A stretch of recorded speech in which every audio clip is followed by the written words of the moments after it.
UK signs multi-billion-pound contract to double its F-35 fleet by 2022. The UK has signed a multi-billion-pound contract which will double its F-35 fleet, the country's defence secretary has announced. The deal will see Britain own 35 stealth jets by the end of 2022.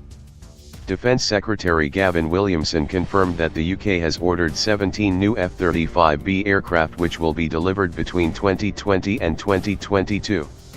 Overall, Britain has committed to buying 138 aircraft over the life of the program. I am delighted to confirm that we are doubling the size of our F-35 force into a formidable fleet of 35 stealth fighters. This is another massive order in the biggest defence program in history, Williamson said. He went on to tout the move as being good news for the British economy, as British companies are building approximately 15% by value of all F-35s planned for production, which amounts to 255 in total. The F-35 is made by the US company Lockheed Martin, but the UK's Base Systems is a contractor on the project. It is projected that around £35 billion, $44.8 billion US, will be contributed to the UK economy through the F-35 program, with around 25,000 British jobs also being supported, the statement from the British government reads. The UK is the largest operator of F-35s outside the United States. The announcement comes as existing British F-35B aircraft are currently travelling to the US on the HMS Queen Elizabeth, where they will take part in flying trials.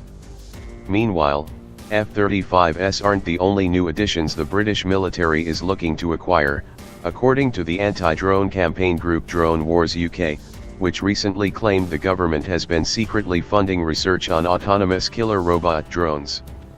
The Ministry of Defence, however, has denied that there are plans to develop any systems that would operate without input from humans.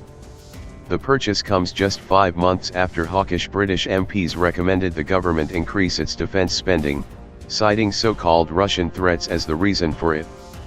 They pointed to outdated artillery and vehicle-mounted anti-tank weapons which put the British Army at serious risk of being outgunned by its Russian counterpart.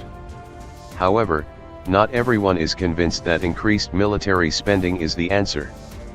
Following the MP's recommendations, Lord Gen Nick Houghton, who was Chief of Defence Staff until 2016, said in June that the UK needed to make a tough decision between losing its global standing as a leading military power or increasing its spending on defence.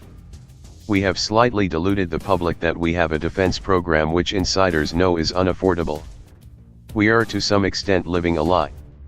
And we stand at a strategic crossroads and we've got to come off the fence one way or another. It might be the UK should cease to be a world military power, he said.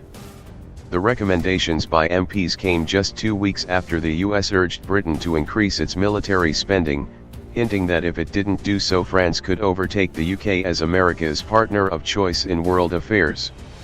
However, any close partnership between the US and France now seems almost impossible, after French President Emmanuel Macron pushed for a European army to protect the continent from the likes of the US, Russia, and China.